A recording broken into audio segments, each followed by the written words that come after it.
반갑습니다. 네, 오늘 이제 192쪽이고요. 만일 소말 돼지 양과 일체 축생을 보거든 생각하고 말하되 너희들은 이제 축생이지만 보리심을 일으키게 하라. 보살은 산, 숲, 시내, 들 등 어느 곳이더라도 일체 중생으로 하여금 보리심을 일으키게 할 것이거늘 만일 보살이 중생을 교화하지 않으면 경구를 범하는 것이다. 그랬고요. 성읍이나 촌락과 산림, 하천과 동산, 공전과 누각, 모든 도로와 교량, 자연적인 동굴집과 인체의 농작물, 꽃들과 열매, 초목과 촉림 등을 태워서는 안 되며 파괴하지 말며 물을 빼내지 말며 자르거나 하지 말라. 왜냐하면 그 모든 것에는 다 생명을 가진 짐승들과 곤충들이 있으므로 그 죄 없는 중생들을 상하게 하거나 그 목숨을 해치게 해서는 안 되기 때문이다.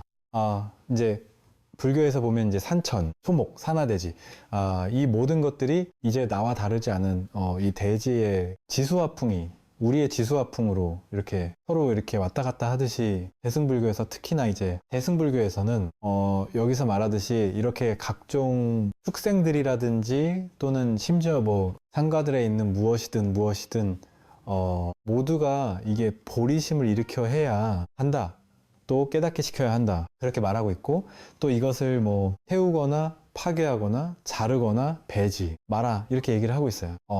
이거는 이제 이런 거죠. 또 이제 우리가 이 세상에 있는 일체 모든 사람들만 우리 생각에는 사람들만 귀하다. 뭐 서양에서는 이제 신과 인간을 둘로 나누고 또 인간과 자연을 둘로 나누어서 인간이 신에게 헌신해야 되는 것처럼 자연은 인간을 위해서 헌신해야 되고 인간은 인간의 행복을 위해서 자연을 이제 도구로 삼아도 된다. 자연을 어떻게든 효율적으로 잘 활용해서 인간이 행복하게 만들면 된다. 이제 이런 식으로 이렇게 둘러 나뉘는 그런 이제 철학이 많죠. 근데 이 동양적인 이 불교나 이 동양적인 곳에서는 둘로 나누지가 않습니다. 인간과 자연이나 또는 자연 만물 모든 것들 축생이든 뭐 모든 것들 그런 것들이 둘이 아닌 분리법으로 보죠. 분리법.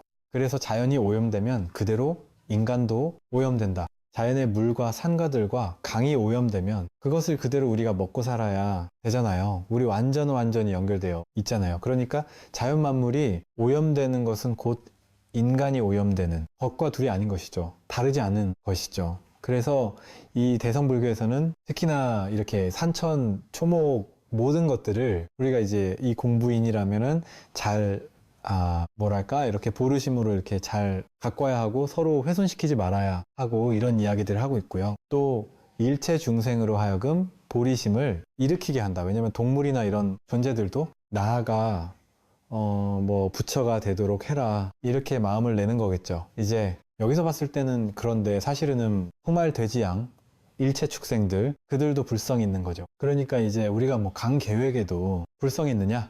어떤 경우에 있다. 이랬다고 어떤 경우에 없다. 이렇게 얘기를 하는 것이 있다거나 없다는 말을 하려고 하는 게 아니에요. 보통 이제 불교에서는 당연히 일체 중생에게도 불성이 있다 이러죠. 왜냐면 당연히 뭐 개나 돼지나 말이나 이런 축생들도 전부 다 이 늘 매순간 법을 쓰고 있단 말이에요. 법 속에 있단 말이죠. 그 산하대지 온 우주 안에 이 온 우주 법계 속에 있는 일체 모든 것들은 전부 다 법 속의 일이란 말이죠. 마음 위에서 오고 가는 것들이란 말이에요.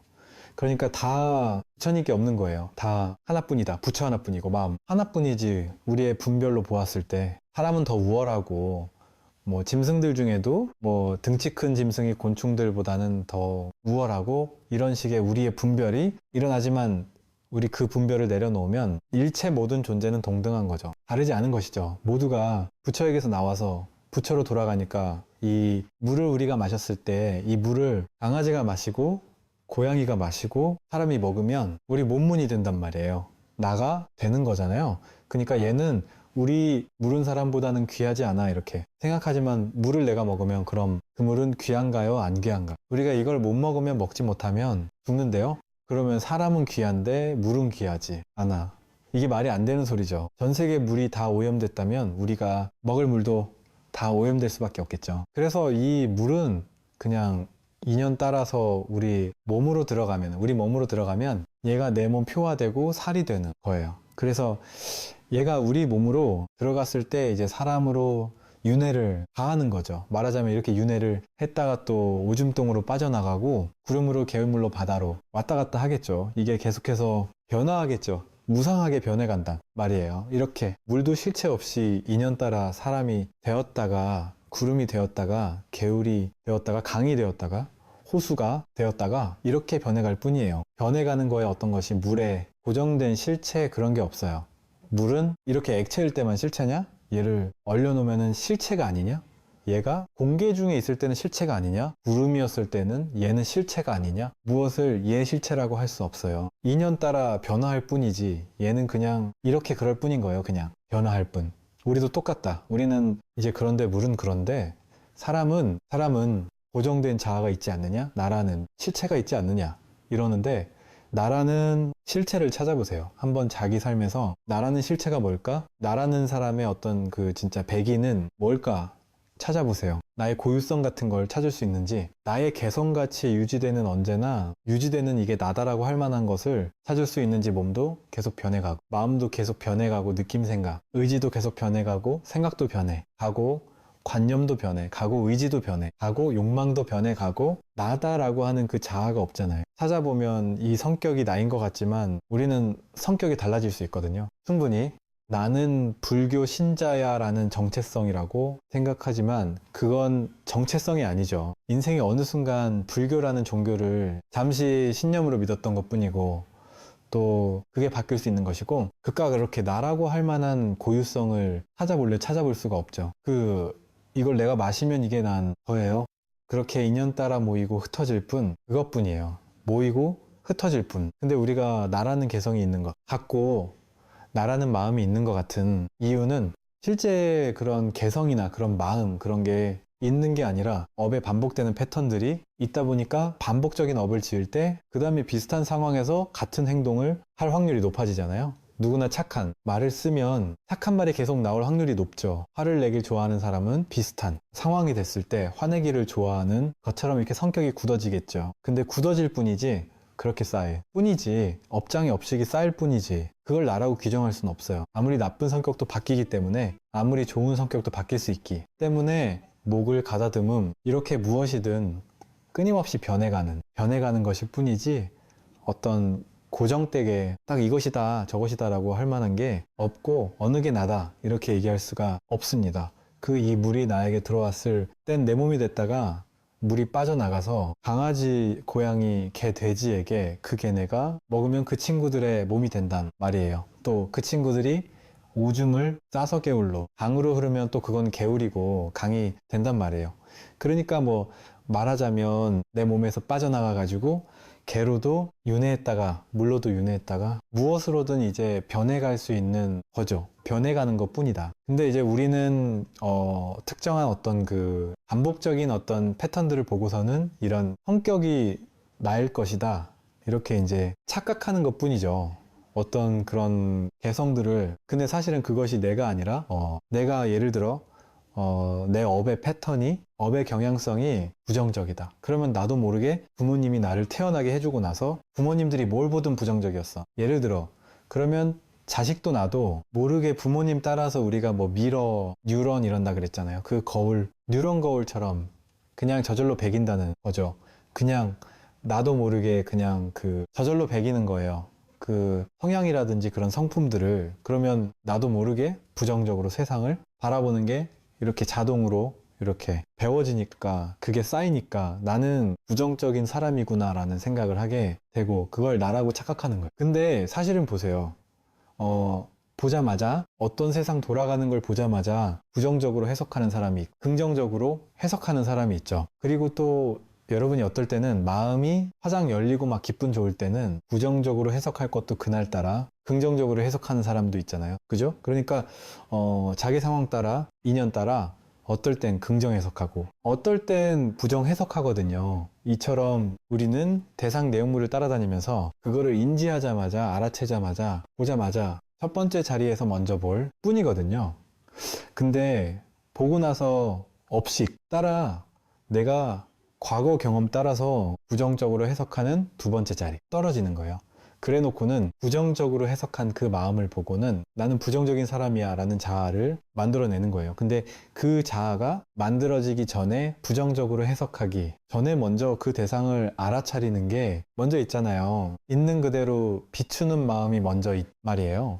근데 우리는 보이는 대상, 경계를 쫓아다니니까 그러면서 그 대상, 경계가 좋다, 나쁘다라고 해석하고 해석된 것을 쫓아다니니까 좋게. 해석하는 사람은 좋은 성격, 나쁘게. 해석하는 사람은 나쁜 성격. 이렇게 규정한 거죠. 자기가 그걸 나일 거라고 규정한 것 뿐이죠.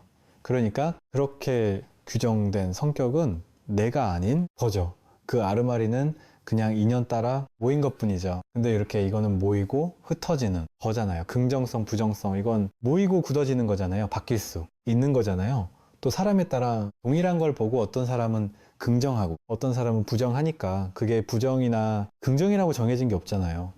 그런데 뭐 하나는 늘 있는 거예요. 이 비추는 대상 경계를 쫓아다녀 가지고 분별하는 마음 말고 그 분별심 말고 분별심 이전에 첫 번째 자리에서 무엇이 일어나든지 이렇게 보는 비추느니 자리, 이 첫 번째 자리의 마음은 늘 한결같단 말이에요. 우리가 이렇게 소리가 날 때 그냥 무슨 소리라고 해석하거나 좋다, 나쁘다라고 해석하기 전에 그냥 이렇게 알아차리는 그냥 이렇게 눈으로만 이렇게 비추어 보는 것이 아니고 우리 마음이라는 거울은 보이는 것, 들리는 것, 냄새 맛보고 느끼고 생각하고 이 모든 것들을 고스란히 비춘단 말이야. 우리의 마음, 거울은 눈에 보이는 형상만 비추는 것이 아니라 왜냐면 보세요 여러분 한 생각 일어날 때 여러분 부모님을 떠올려 보면은 어떤 이미지가 떠오를 거 아니에요.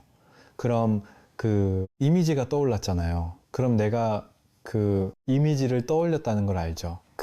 내가 그 이미지를 떠올렸다라는 걸 보고 있단 말이에요. 알아차리고 있단 말이에요.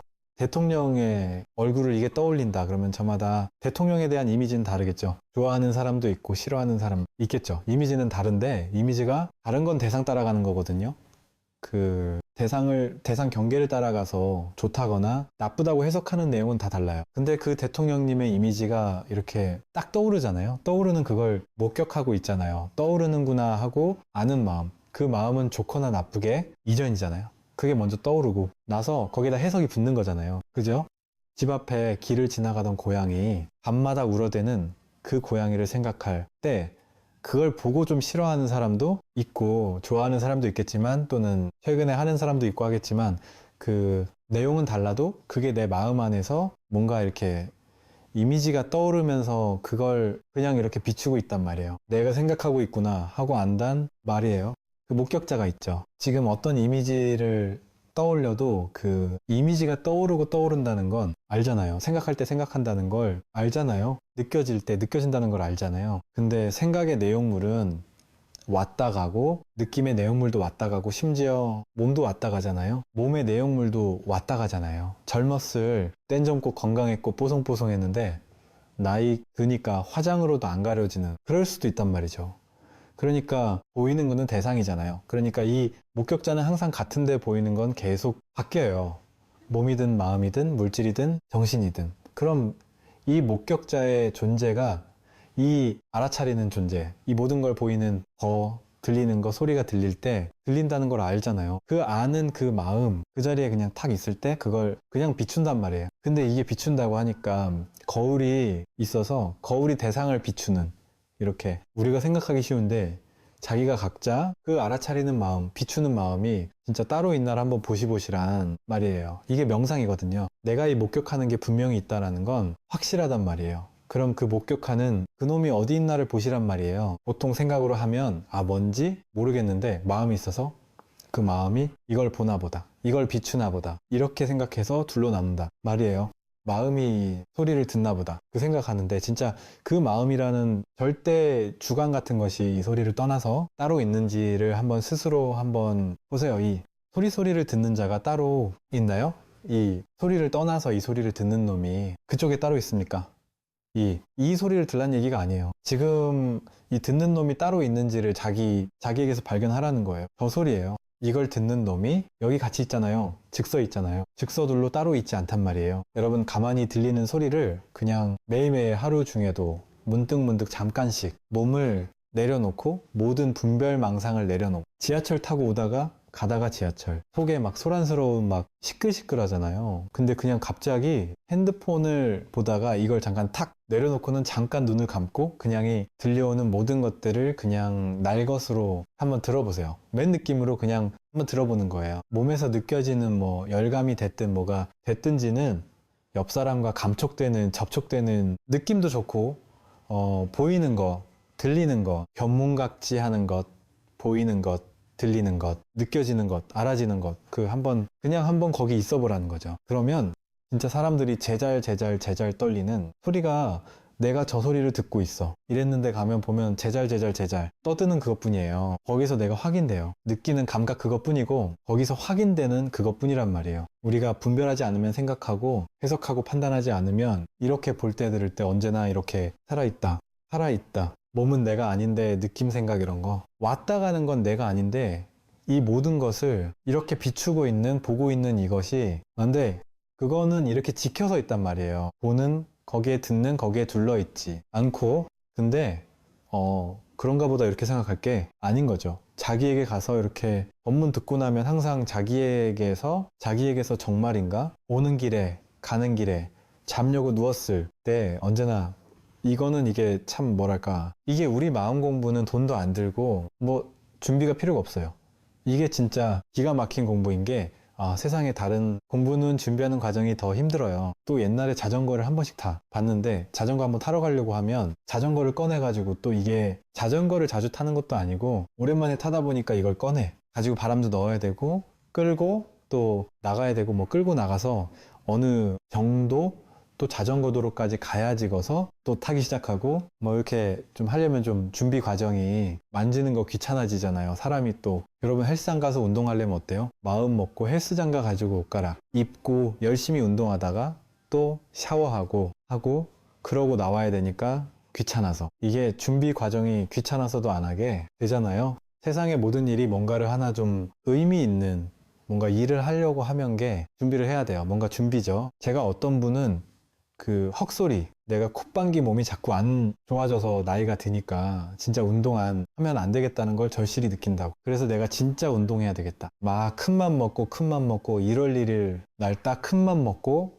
이제부터 내 등산하겠다. 그리고 1월 달부터 3월 4일까지 등산했어요. 이렇게 안 했대요. 뭐 했어 그랬더니 준비 중이래요. 뭔 그렇게 준비를 하세요? 그랬더니 1월부터 3월까지 등산 매장 다니면서 신발 사러 다니고 옷 사러 다니고 뭐 기능성 뭐가 좋은지 보고 좋은데도 불구하고 그래도 좀 더 싼 데 살 수 있는 데가 어딘지 보고 할인 많이 하는 데가 어딘지 보고 그러면서 이거 찾아다니느라고 한 두세 달을 등산 장비만 수십만 원치 샀대요. 그러고 나서 이제 큰 먹고 뒷산 올라가다가 중턱에서 너무 힘들어서 내려오고 나서는 그 다음부터는 한 몇 달을 집어넣어 놨다는 얘기를 하기도 하더란 말이죠. 그 히말라야를 제가 가봤잖아요. 그깟 히말라야 가면. 그런데 한국 사람들은 전부 다 보면은 저 7천 막 5천, 6천, 7천 저 정상 올라가는 사람들이 갔대요. 장비발이. 그리고 가해 보면 그 히말라 주변 이렇게 트릭 주변만 이렇게 도는 거예요. 그냥 전망대까지만 갔다 오고 뭐 그런 거 하는데 막 그냥 엄청난 장비를 사들고 한다 그러더라고요. 히말라야에 갔을 때 만났던 청년 그렇게 나이도 많이 들은 것 같지 않고 그런데 등산화를 60만 원짜리 사가지고 왔더라고요. 뭐 어떤 뭐 집안이 부장 같네요. 그랬더니 그게 아니라 히말라인이라고 이런 거 신고 가야 되는 줄 알았대요. 큰맘 먹고 샀다 그러더라고요. 근데 히말라야 그 포터들 있잖아요. 7천, 5천, 6천 고지집 날르고 같이 가는 포터분들은 10,000원짜리 신발 신고 가거든요. 심지어 저는 그 눈발을 약간 쫄리 같은 거 이렇게 쓰레바 같은 거 신고 걸어가는 포터도 봤다니까요. 우리 스님들 몇 명이 같이 가서 이렇게 트레킹을 했을 때는 갔다가 오는 날 그 주변에 막 이래저래 있는 포터분들한테 막 신발 나눠주고 오기도 하고 너무 허름한 걸 다 떨어진 걸 가지고 신고 막 그러더란 말이죠. 이처럼 뭐 있을 때 소리가 길어졌네. 이처럼 우리는 뭘 하려고 해도 준비를 해야 되잖아요. 근데 진짜 이 공부가 너무 좋은 게 이 불교에서 요즘에 이렇게 마음 공부 내지는 명상 이렇게 얘기를 하잖아요. 여러분 명상할 때 이 사람들이 명상하러 가는데 준비 엄청나게 해요. 명상센터 중에 어디가 좋은지 알아보는데 또 몇 달 걸려요. 어느 명상센터가 사이비가 아니고 훌륭한 더 좋은 곳인지 그거 알기 쉽지 않을까요? 그거 제가 봤을 때 명상 지도자들을 어떤 분이 훌륭한지를 그거 제대로 알려면 몇 년, 몇십 년 걸릴걸요. 아마 쉽지 않아요. 근데 그 찾는데 엄청난 시간이 걸리고 오죽했으면 그걸 찾느라고 찾다 못 찾아가지고 어떤 분은 저한테 이메일을 보냈어요. 그 제가 살고 있는 동네 명상센터 좋은 데에 있으면 알려주세요. 이것도 아니고 미국의 토론토 지역의 명상센터 괜찮은 것을 추천해주세요. 제가 헛소리 우리 동네도 뭐가 있는지 모르는데 거기에는 아니 하다 우리 절에는 절도 지금 어느 절이 좋은지 내가 모르는 판인데 이 토론토에 있는 명상 센터를 제가 어찌하겠습니까? 아무데 나가보세요 이렇게 했는데 우리는 벌써 그거 찾는데도 벌써 시간을 엄청 들여야 되고 갔다가 또 이렇게 봐서 이렇게 또 이렇게 바로 가서 등록 안 한단 말이야. 가가지고 이렇게 딱 상담하면서 이렇게 본단 말이야. 때려보면서 이 사람이 배울 만한 사람인가 아닌가 견줘보고 이력도 보고 그리고 이제 또 뭐 명상하러 갈 때도 편한 옷을 이제 사야 돼요. 또 명상복을 사야 되고 그리고 시간 가지고 돈 가지고 명상센터인데 돈 많이 들어요. 돈 가지고 한 달, 두 달 끊고 가가지고 시간 딱 끊어서 회사 끝나면 쫓아가 가지고 배우고 그래야 되잖아요.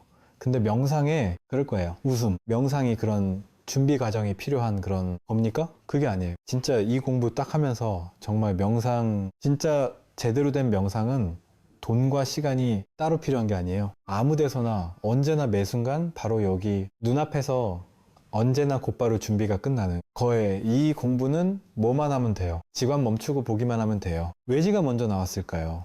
뭘 멈춰요? 분별을 멈추는 거예요. 우리는 24시간 내내 분별심, 생각, 판단, 망상이 이게 계속해서 끊임없이 끌어오르고 있잖아요. 그거를 잠시도 이렇게 턱 한번 쉬보지 못했단 말이에요. 그러니까 문득할 수 있는 거예요. 문득 여기서 내가 명상해야지. 명상센터를 뭐 하러 가요? 가는 그 시간을 지금 여기서 바로 하면 되지. 어차피 명상센터에 큰맘 먹고 시간 내 가지고 가도 1시간 못 찍어. 바르고 뭐 이래저래 준비하고 이러고 갔는데 거기서 1시간 명상하는 동안 한 57분은 온갖 생각하다가 시작할 때 한 일, 2분 끝날 때 한 일, 2분 중간에 한가끔 1분씩 잠깐씩 생각이 끊어져요. 그러고는 온갖 생각 속에 있는단 말이에요. 그러니까 지금 여기에서 막 길게 굳이 안 해도 된단 말이에요. 당장 짧게 2분 3분이라도 좋다.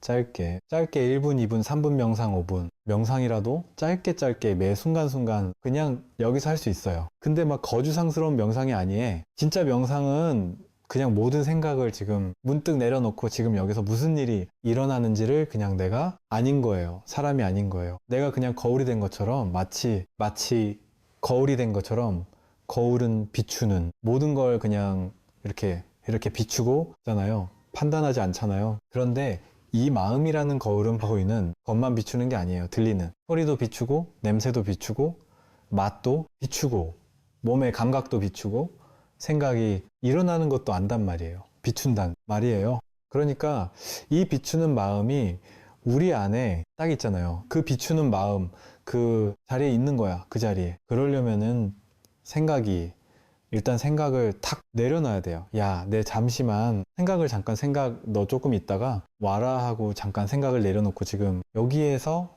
그냥 여기 일어나는 것을 그냥 이렇게 알아차리는 거예요. 그 비추는 거예요. 그게 보고 있는 거예요. 그러면 가장 먼저 가장 생생하게 가장 빠르게 생각이 딱 끊어지자마자 가장 빠르게 비춰지는 게 뭐겠어요? 호흡이 들어오고 나가는 게 그냥 이렇게 보인단 말이에요. 저절로, 그죠? 애쓰지 않아도 그냥 아무것도 안 하고 가만히 있는데 움직이고 있단 말이야. 얘가 호흡은 계속 움직이고 있어요.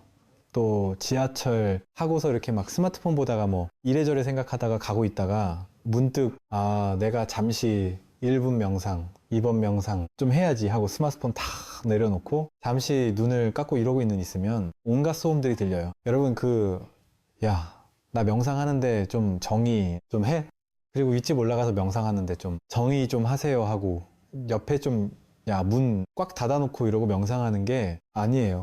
이게 소리가 아무 소리도 안 들리고 총하면 명상하기 별로 안 좋은 여건이에요. 온갖 소리가 들리는 게 명상하기 제일 좋은 여건이죠. 왜? 이 생생하게 그 소리가 이렇게 살아있잖아요. 그 소리를 통해서 내가 이 소리를 그냥 생생하게 비춰지는 이 비추는 마음이 이렇게 생생하게 보이잖아요. 그리고 오히려 소리가 안 들릴 때 명상하기가 좀 쉽지가 않아요. 초심자들한테는. 그러니까 막 층간소음 들릴 때가 생생하게 살아있을 때거든요. 층간소음이 꿍꿍 할 때마다 이게 얼마나 이렇게 막 그냥 온몸으로 이렇게 느껴지잖아요. 그 자리에 있는 게 명상이에요. 그전에는 막 그거를 생각으로 해석해. 가지고 저놈을 내가 죽여봐라 뭐 온갖 생각을 하다가 이제는 그냥 그 소리를 그냥 비추는 자리에서 그냥 있어주는 거예요. 그거 하나가 돼. 버리는 거예요.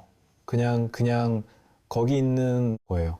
그냥 생각으로 해석하지 않은 채 그게 명상이거든. 그러면 바로 그냥 뭐 어떤 소리든 그냥 그 소리가 그냥 들릴 뿐이에요. 그냥 저 해보세요. 직접 해봐야 돼요. 직접 해봐야 돼요. 그러면 그냥 그뿐이에요. 들릴 땐 들릴 뿐이에요. 이 들리는 게 따로 내가 따로 있는 것 같은 느낌이 안 들어요. 생각을 하지 않을 때는 나다 너다라는 생각이 없을 때 그냥 이것뿐이에요.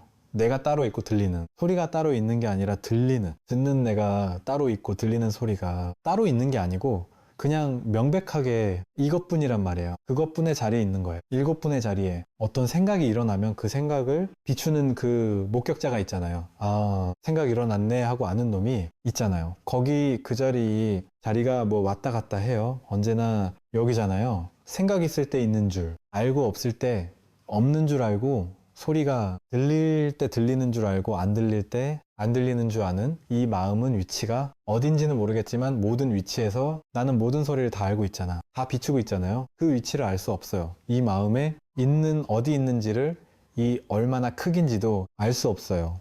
그러나 이 마음을 이렇게 명백하게 우리는 확인할 수 있다.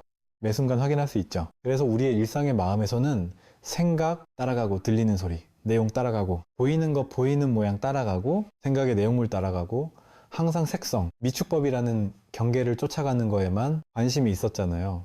이건 좋다 나쁘다 좋은 건 더 갖고 싶다 싫은 건 버리고 싶다 그런 취사관심, 분별심 그 대상을 이렇게 해석하고 판단하고 분별하는 거에만 관심이 있었는데 회광반주에서 그걸 판단하고 해석하고 분별하기 이전에 그 모든 걸 비추느니 자리는 똑같잖아요. 늘 있는 마음이잖아요. 차별이 없잖아요. 이 마음은 여러분에게 있는 이 마음과 저에게 있는 이 마음과 부처님에게 있는 이 마음이 다르지 않잖아요. 늘 한결같은 늘 있는 소리가 있을 때도 비추지만 없을 때도 비추잖아요. 조용하네 하고 알잖아요.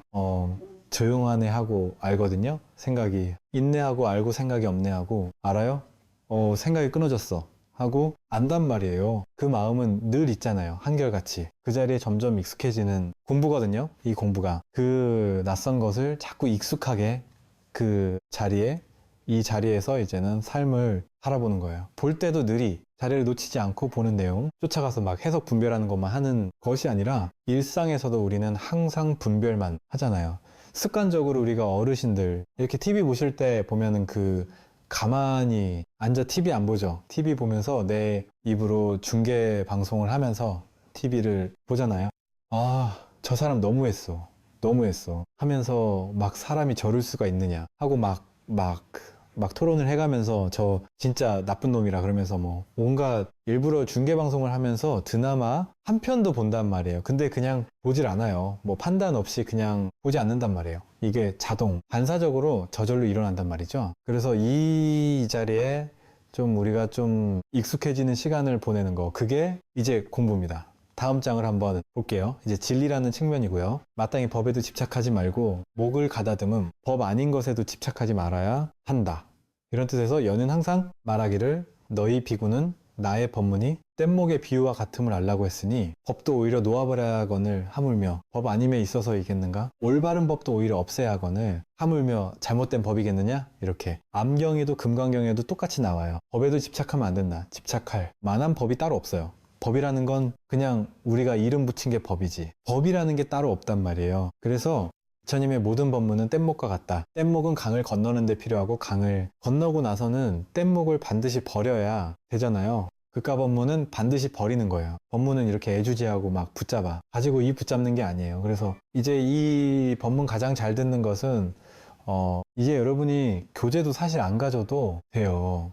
무겁잖아요. 이거 굳이 무거우니까 들고 안 다녀도 되고 그냥 가만히 집중해서 넣는 게 더 나아요. 그리고 뭐 중요한 얘기 나왔다 싶으면 막 밑을 치잖아요.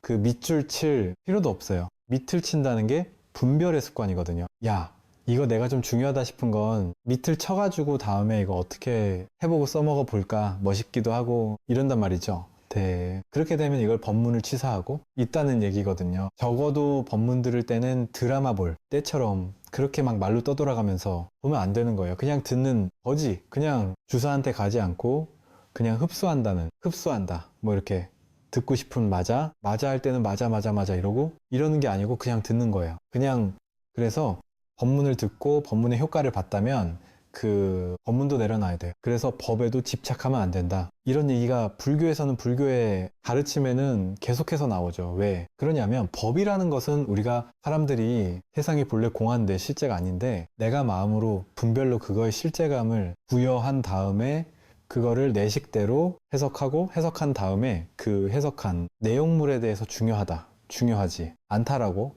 이렇게 중요도를 부여한 거거든요. 심각성을 부여한 거거든요. 실체성을 부여한 거거든요. 그러니까 내가 실체성을 부여했을 때 그게 실제적인 것이고 중요한 것처럼 나에게 등장하는 거예요. 이 세상에 여러분 지금 여기 앉아 계신 많은 분들이 계시는데 여러분들 평소에 그냥 왔다 갔다 하면 누군지 인사도 안 나누고 누군지 모르잖아요. 그 나한테 실체가 없단 말이야. 그 사람이 분명히 있는데 있는 게 아니잖아요. 나에게 있는 게 아니잖아요. 그죠? 근데 어느 날 여기 있는 분 중에 어떤 분이 나한테 괜히 반갑게 아는 척하고 막 인사해 주고 그러면서 차도 한 잔 마시고 뭐 갑자기 좋은 도반이 되고 그러다 내가 그분에게 의지하게 되고 그러면 갑자기 그 사람이 내 인생의 중요한 사람으로 등장할 수도 있겠죠. 그죠? 그럼 보세요. 기존에는 1년을 같이 법문을 들었어도 없던 사람이 나에게는 실체감이 없잖아요. 중요도 없잖아요. 실체성이라는 게 없잖아요. 근데 2년 따라 그 내 마음에서 그 사람을 오늘부터 중요하게 느끼기 시작한 것 뿐이잖아요. 중요하게 느낀단 말이야. 그러면 그때부터 이제 그 사람의 말 한마디가 심각해져요. 그 사람이 나에게 중요한 사람이 버려요.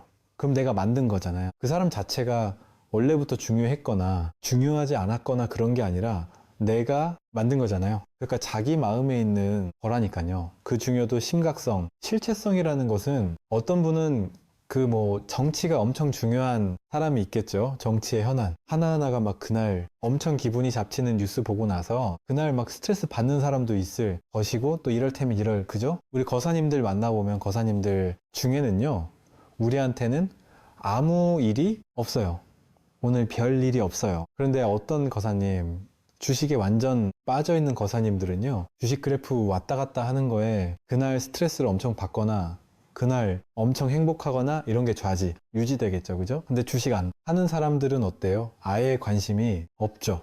그게 올라가는지 내려가는지도 모르죠, 우리는. 근데 그게 중요한 사람들은 보니까 그 보살님들 얘기 들어 보니까 아, 스님이 사람 그냥 요만큼만 얘기한 거지? 제가 옆에서 봤을 땐 정신병자 같아요. 이 사람은 도대체 이비 정도가 아니고요. 그 그래프 하나가 이 사람을 막 미친 사람처럼 막 들뜨게 했다가 어느 날은 막 아무 이유 없이 집에서 엄청 스트레스 받는데요. 막 그냥 괴로워 죽을 날인데요. 그게 우리에겐 없는 일인데 그게 심각한 사람에게는 얼마나 심각하고 중요한 일이겠어요. 예를 들어 또 어떤 사람은 축구에 미친 듯이 빠진 사람이 있을 거 아니에요. 그러면 손흥민이 골 넣는 날과 안 넣는 날 기분이 다르다니까요. 뭐 김민재가 손흥민이 못지않게 요즘에 활약을 하고 있다 그러죠. 그런 일이 막 어마어마한 인생의 기쁜 일이라는 거죠. 근데 그 관심 없는 사람한테는 뭐 중요하겠어? 그게 왜 중요한지를 몰라요. 일반인들은. 그럼 어때요? 그게 누구에서 나온 거예요? 자기 마음에서 나온 거예요. 그 실체성은, 그 중요도는 자기 마음에서 나오는 거예요. 돈 뭐 있어도 그만, 없어도 그만. 난 지금 이렇게 살아도 문제 없어. 이렇게 살던 사람은 돈이 큰 문제 없을 수 있는데 어느 날 갑자기 목표가 생기고 내가 갑자기 돈을 벌어야 되겠다 생각하기 시작해서 그 돈에 집착하기 시작하면 그 돈이 아주 과한 어떤 이제 심각한 일로 나에게 다가오겠죠. 이것처럼 이 세상은 사실은 실체성이 없는데 그 실체성은 나에게서 나오는 거예요. 나의 분별심에서 나와요. 그래서 만법 유식이라고 부른 거예요. 만법이 본래 있는 게 아니에요. 내가 에너지 마음을 보낼 때 그게 내 인생에 딱 등장하는 거예요. 그러니까 내가 마음의 초점을 글로 보내지 않으면 그건 내 인생에 없는 거라니까요. 여기 무수히만 사람들이 실제 매주 이렇게 법에 같이 오지만 없잖아요. 내 인생의 전면에 딱 등장하지 않았잖아요. 그걸 없는 거라 하는 거예요. 실제 없어서 없는 거라 하는 게 아니라 인연 따라 왔다 가는 것도 없는 걸 없다고 그런 식으로 얘기한 게 아니라 내가 63 필딩을 볼 때 있잖아요. 거기 안 볼 때 그게 내 의식 속에 있습니까? 있는지 없는지 그 관심이 없단 말이에요. 내가 심각하게 볼 때 그때 중요도가 생겨나면서 그게 내 인생의 탁 전면으로 생각하게 등장을 하는 거잖아요. 이 세상 모든 것이 마찬가지입니다. 그래서 본래 이 세상은 텅 있어요. 고정된 실체가 없어요. 실체성이 없어요. 자기가 마음으로 그걸 만들어내기까지는 그 전까지는 근데 우리는 자기 마음을 가지고 여기저기 집착하고 분별하는 것 때문에 집착을 만들어냈잖아요. 그러니까 집착의 종류가 다르잖아요. 사람마다 어떤 사람은 이거 집착하고 어떤 사람은 저거 집착하고 근데 예를 들어 여러분 이제 자식 대학에 집착을 어마무시하게 하는 사람이 있겠죠? 그죠? 근데 자식 대학에 집착을 안 하는 엄마들도 있겠죠. 그죠? 뭐 아예 얘가 이거는 사실은 잘하고 못하고 떠나서 공부 어느 정도 해도 그렇게까지 집착 안 하는 부모님들도 있을 거 아니에요? 아니면 뭐 공부에 관심이 없기 때문에 집착 없을 수도 있겠지만 그럼 이 사람이 봤을 때 이 엄마가 PD스톱에 그런 게 나오대요. 뭐 애들 내 4학년 5학년인데 고등학교 수학을 막 한다. 뭐 의대반인가 뭐 이런 걸 늘려고 곧 초등학교 때부터 고무시킨다 뭐 이런 얘기를 한단 말이죠. 그런 걸 보면 헐 이랬듯이 일반 그 평범한 사람이 보면야 미쳤다 이런단 말이야. 저 사람은 정말 미친 거 아니야? 저거는 병이다. 병. 저건 집착을 넘어서 저건 병이다 이러잖아요. 병이다. 이러는 이 사람은 자식 공부에는 집착을 안 해요. 근데 이제 딴 거 집착하겠죠. 남편한테. 야, 저 옆에 어떤 아줌마가 뭐 몇백만 원짜리 가방을 들고 있던데 나는 그런 것도 하나 안 사주고 말이지 하면서 가방에 집착할 수도 있단 말이야, 본인은. 근데 이런 두 사람을 보면서 콧방귀, 진짜 저 집착하는 사람들 이해를 못 하겠어 하는 사람은 그런 건 관심이 하나도 없어요. 물질에 대한 집착은 아무것도 없어요. 그런데 명예욕이 너무 세선한 우리 회사에서 반드시 내가 이 자리에 올라가 볼 거야. 뭐 이런 사람도 있단 말이에요. 그러면 우리가 보기에 어떠냐면 여기 집착한 사람이요. 여기에는 집착 안 하는 사람을 보면 와, 저 사람 사람이 어떻게 돈에 집착 안 할 수 있지? 그게 대단해 보이잖아요. 돈에 집착 안 하는 사람 보면 대단해 보이잖아요. 대단할 것도 없어요. 사람은 돈 말고 딴 거에 집착하는 거거든요. 그 대상을 바꿔가는 거지. 다 똑같아. 어딘가에 집착하는 게 심지어 깨달음에 집착하는 것도 사실은 마찬가지란 말이야. 그걸 집착을 해 버리면 대상을 바꿔가면서 집착하는 거예요. 그러니까 집착하는 내용물이 다르잖아요. 사람마다. 그러니까 부처님이 여기 딱 나타났다면 돈에 집착한 사람에게는 돈에 대한 집착을 내려놓으라고 말하겠죠. 그게 그 사람에겐 법인 거예요. 돈에 집착하지 말라는 말이 법인 거예요. 그 사람에게는 다름하잖아요. 법문이잖아요. 그 명예에 집착하는 사람에게는 뭐 명예욕을 내려놓도록 해 주는 게 법문일 거 아니에요. 그 사람한테 할 수 있는 법문이잖아요. 그걸 법이라고 한 거예요.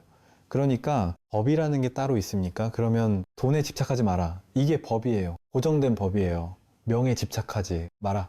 이게 고정된 법이에요. 그거는 뗏목과 같아서 돈에 집착하는 사람에게만 돈에 대한 집착을 내려놔라 하고 말한 것 뿐이잖아요. 돈에 집착이 없는 사람이 돈에 집착하지 말란 말을 딱 법으로 취해가지고 나는 법을 깨달은 사람이야. 그 말도 안 되잖아요. 그거는 자기는 본래 돈에 집착이 없어. 놓으니까 돈에 집착하지 말라는 게 이게 법이잖아. 나는 법대로 살고 있어. 이런단 말이야. 자기는 명예에 집착하고 있으면서 그게 법이기 때문에 법은 임시로 쓰고 버리는 거예요. 그 사람이 얽매여 있는 거, 사로잡혀 있는 거, 그걸 깨뜨려주는 게 법이에요. 그러니까 그걸 깨뜨렸다면 그게 필요 없단 말이야. 그걸 아무리 좋은 법도 내가 그걸 깨뜨렸는데 잘 썼다면 이제 그건 필요 없을 때는 버리는 거죠. 그래서 법에도 집착해서 안 된다는 거예요.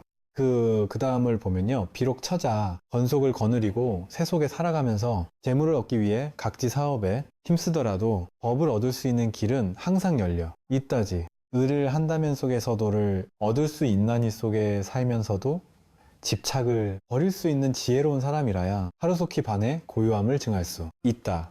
아함경이라는 것은요, 부처님께서, 석가모니 부처님께서 말씀하신 직설을 언어로 만들어 놓은 게 아함경과 니까야거든요. 보통 뭐 화엄경, 법화경, 뭐 반야심경, 금강경 이런 것들은 한 500년 뒤에 만들어진 이 제3의 부다들을 통해서 만들어진 대승불교 경전이에요. 그런데 아함경과 니가야는 석가모니 부처님의 직설, 그 완전 초기 경전의 직접적인 언어라고 볼 수 있어요. 석가모니 부처님이 이렇게 말씀하셨잖아요. 그러니까 그 전문적으로 완전히 공부가 너무너무 중요한, 사람에게 중요한 사람은 부처님 쫓아다녀야지만 법문을 들을 수 있으니까. 왜 수행이 중요했으면 굳이 출안 해도 돼요.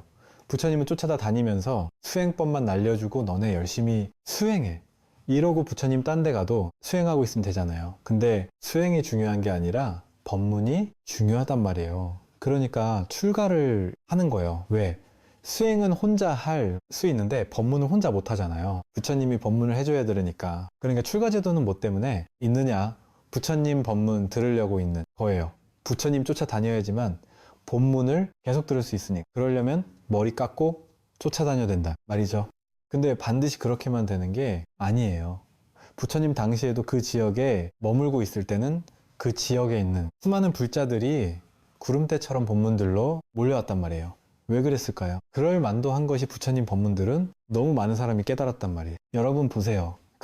여러분이 절에 10년, 20년, 30년 다녔는데 열심히 기도하고 수행하고 연불하고 독경하고 참선하는데, 제가 정확히 20년 전에 그랬거든요. 전국의 모든 절집반이 어떤 분이는지 아세요? 선방에 있는 수많은 안과를 많이 난 스님들이 한탄하는 말이 뭐였는지, 모든 스님들이 전부 다 하는 말이 뭐였는지 아세요? 선방에 다니는 게 재미가 없다. 뭐 발심도 안 되고 왜 재미가 없느냐. 전부 다 그 얘기했어요. 왜 그랬냐면, 예를 들어 선방에 다니는데 전국에 수많은 선방들이 있는데, 야, 이번 한 설적이죠. 예를 들어 큰 절의 선방에서 몇 명의 스님들이 견성을 했다더라. 또 저쪽에 있는 어느 선방에서는 어떤 스승 밑에서 법문 듣다가 어느 스님이 견성을 했다더라. 어느 절에 가면 또 거기 또 견성도인들이 모여 한다더라. 뭐 이런 식의 얘기라도 회자가 되면 이 견성이 진짜 가능한 거구나, 내가 진짜 깨달을 수 있나 보다 하면 막 그쪽으로 막 쫓아다니면서 공부를 할 마음을 내겠죠. 그죠? 마음을 낼 거 아니에요. 그런데 애석하게도 지금 10년, 20년 이전만 해도요, 스님들 사이에서, 선방 다니는 스님들 사이에서 했던 말이, 그러니까요, 너무 허탈해서 공부를 못하겠다. 공부해서 견성했다는 사람을 눈씩 봐도 찾아볼 수 없으니까. 근데다가 선방에 오래 다닌 스님들은 나름의 어떤 이 공부했던 안목들이 나름은 좀 있잖아요. 완전히 깨닫지 못했으더라도 어느 정도 안목이 있다 보니까 저는 이제 그분들 말을 들어보니까 다들 뭐라 했는 줄 아세요? 우리가 알고 있는 큰 스님 있잖아요. 우리가 어떤 조실 스님이니 이렇게 큰 스님이, 이렇게 유명한 큰 스님도 있단 말이에요. 그럼 저는 20년 전에 유명한 큰 스님들은 전부 다 깨달은 도인이라고 생각했어요. 근데 제가 출구하고 나서 선방 선생님들 만나고 보니까 그 선방 스님들 뭐라 하시냐면 도인 아니라는 거예요. 도인이라고 인정할 수 없다. 그게 어떻게 도인이냐?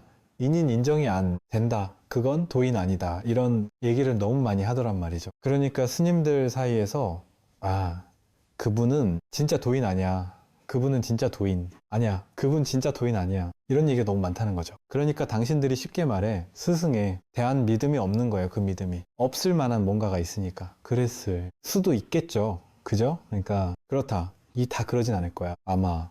왜냐면 지금도 제가 지금에 와서 보니까 그때를 살다간 분명히 깨달은 선지식들이 계셨었단 말이에요. 근데 그분들은 반드시 유명하진 않을 수도 있어요. 믿음이 없을 수도 있고, 아는 사람 사이에서만 알려지는, 그렇게 살다가 그냥 혼자 조용히 그 산에 살다가 오는, 그것도 그분을 보고서는 그분의 법이 진짜다라고 알아준 소수의 제자들만 찾아가는 그런 노인들이 있었단 말이에요. 그러다가 다 떠나갔단 말이에요. 근데 그런 걸 봤을 때는 아, 진짜 우리가 안목이 없으니까 못 본 건 맞아요. 근데 어쨌든 수많은 스님들 사이에서 그렇게 그런 얘기가 회자됐을 정도니까 어떻겠어요?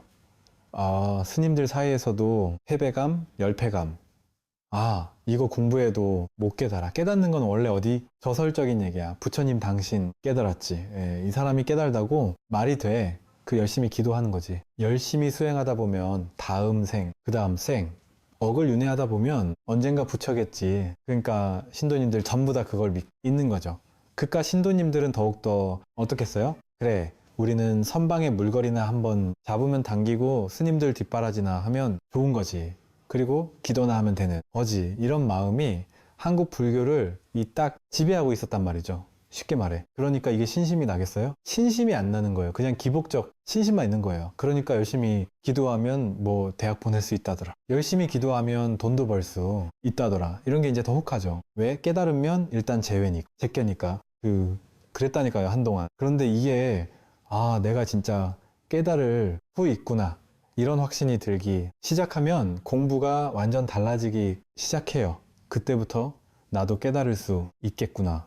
나도 내가 누군지를 확인할 수 있겠구나. 이게 어려운 게 아니었구나. 누군 할 수 있는 거구나. 라는 식으로 의식이 확 바뀌어. 버리면 어떻겠어요? 공부 자세가. 완전히 달라지죠. 신심이 완전히 달라지죠. 그거는 정말 여러분 기복적 신과의 깨달음에 대한 그 간절함에 대한 그 신심은 그 차원을 달리하는 신심이에요. 이 유치원생의 신심과 이게 학년으로 나르기 뭐하지만이 차원이 달라요. 이거는 상상할 수 없는 강렬한 그 발심이 되거든요. 그래서 지금의 시대가 놀라운 거예요. 그리고 너무 급격하게 이 전환이 이런 어떤 전환이 공부의 전환이 너무 급격하게 되고 있는 게 놀라 자빠질 지경이라니까요. 그래서 부처님 목을 가다듬음 당시 또 이렇게 말했잖아요.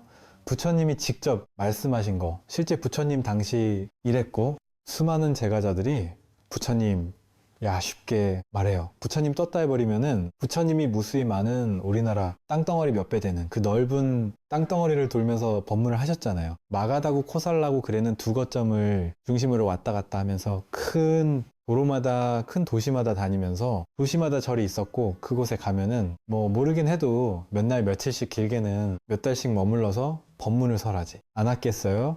그러면 그 당시는 어떤 느낌이었겠어요? 신도님들이 부처님이 오면 부처님 법문만 들으면 깨달을 수 있어. 그러면 구름대처럼 몰려들지 않았겠어요? 스님들만 몰려들었겠습니까? 왜냐면 경전에 나오잖아요. 제가자분들이 부처님 법문 듣고 몇 명이 아라가를 증득하고 몇 명이 아나한가를 증득했다 이런 얘기가 항상 나오니까 이 많은 법문들로 갔다 하면 그 자리에서 몇 명씩 깨달았다는 소리거든요. 어찌 보면. 그러니까 이게 검증된 깨달음 아니에요. 부처님 당신은. 그러니까 얼마나 많은 사람들이 구름대처럼 몰려들었겠어요. 그런데 그럴 수밖에 없는 게 부처님은 여기만 계속 계실 게 아니거든요. 왔다 갔다 하실 분이거든요. 근데 이건 버스나 기차나 변기가 없어. 가지고 한번 떠나면 언제 올지 알 수가 없는 거예요. 알 수가 없는 거예요. 코살구 한번 떠나면 마가다구까지 가는 데만 몇 날 며칠 몇 달이 걸릴 건데 몇 년 있다 돌아오지 않겠어요? 한 3년은 있어야 오지 않겠어요? 그러면 그 허망함을 말로 표현할 수 없을 거 아니야. 사람들이 부처님이 와닿았을 때 정말 내가 아직 부처님 떠나기 때까지 내가 못 깨달았다면 그런데 주변에 한 달 부처님 머무신 동안 탁 깨달은 사람이 있다. 근저 사람도 저 사람 깨달았다더라. 이런데 부처님이 내일 가신다는데 난 오늘도 못 깨달았어요. 얼마나 억울하겠어요. 얼마나 허망하겠어요. 그러니까 여기 간절한 사람은 안 되겠다 하고 쫓아가지 않겠어요? 휴가에서 쫓아가죠. 그러니까 그렇게 간절함이 있으니까 공부가 됐단 말이죠. 그래서 부처님도 그렇게 말씀하셨단 말이에요. 처자곤석을 거느리고 세속에 살아가더라도 또 재물을 얻기 위해 갖가지 사업에 힘쓰더라도 상관없다 그랬잖아요. 부처님이. 여기 말한 것처럼 재물을 얻기 위해 같이 사업에 힘쓴다고 못 깨닫는다. 아니라니까요. 이 사람들은 재물을 얻기 위해 사업에 힘쓰고 돈 버니까 돈 많이 버는 사람이 깨달을 수 있습니까? 깨달을 수 있죠. 당연히 돈 많이 버는 거 왜 못 깨달아요? 뭐 돈 많이 버는 거 하고 돈 적게 보는 거 하고 아무 상관이 없어요. 돈 많이 벌어도 그 돈에 과도하게 집착하지 않을 수 있다니까요. 이 공부를 하게 되면 돈 많이 벌어도 그 돈에 집착하지 않고 돈을 벌다 보니까 돈을 더 많이 벌 수도 있어요. 이 공부를 하면 마음의 거부가 두려움 없이 돈을 더 많이 벌 수 있단 말이에요. 그리고 이 돈 벌고 안 벌고는 우리가 이법계, 사법계 이러잖아요. 이법계는 이 깨달음 진리의 법계, 세, 계이고 사법계는 현실의 세계거든요. 인강부의 세계인 거예요. 이 사법계라는 현실 세계는 복. 많이 지으면 부자 되고 많이 베풀면 부자 되는 시세계인 거예요. 인광부의 세시세계인 거예요. 그러니까 착하게 살면 복 받고 뭐 못된 짓 하면 복 못 받고 이게 현실 세계 법칙인 거거든요. 근데 이거는 이 법계하고는 다른 법계로 건립되어 있는 거예요. 그러니까 나는 깨달았어요. 그런데 현실적인 복이 없잖아요. 그럼 깨달아도 복이 없으면 먹고 살기가 변변치 못하단 말이에요. 깨달았다고 무조건 막 전부 다 부자 되고 막 이런 게 아니라니까요. 이거는 다른 거예요. 만약에 이게 같은 거면은 빌 게츠 같은 사람은 더 빨리 깨닫게요. 똑같다면 상관이 없는 거예요. 그러니까 내가 깨닫고 못 깨닫고와 상관없이 돈 벌고 성공하고 뭐 세속적 성공하고 못하고는 깨달은 거는 상관이 없어요. 그러니까 못 깨달아도 성공할 사람은 성공하는 거고 또 깨달아도 성공할 사람은 성공하는 거예요. 그런데 깨달은 사람은 그 과정이 가볍겠죠. 막 승승장 가면서 성공하고 뭐 돈을 막 버는 과정에서 늘 가볍겠죠. 그냥 스트레스 별로 안 받으면서 그냥 안 되면 안 되는구나 하고 기다릴 줄 알고 되면 되는구나 하고 거만하지 않고 뭐 될 만한 인연이 되니까 됐구나 하고 그건 그냥 맘 편히 돈을 버는 거죠. 그러니까 돈이 과도하게 중요하지 않으니까 돈에 대한 스트레스가 적어지는 거예요.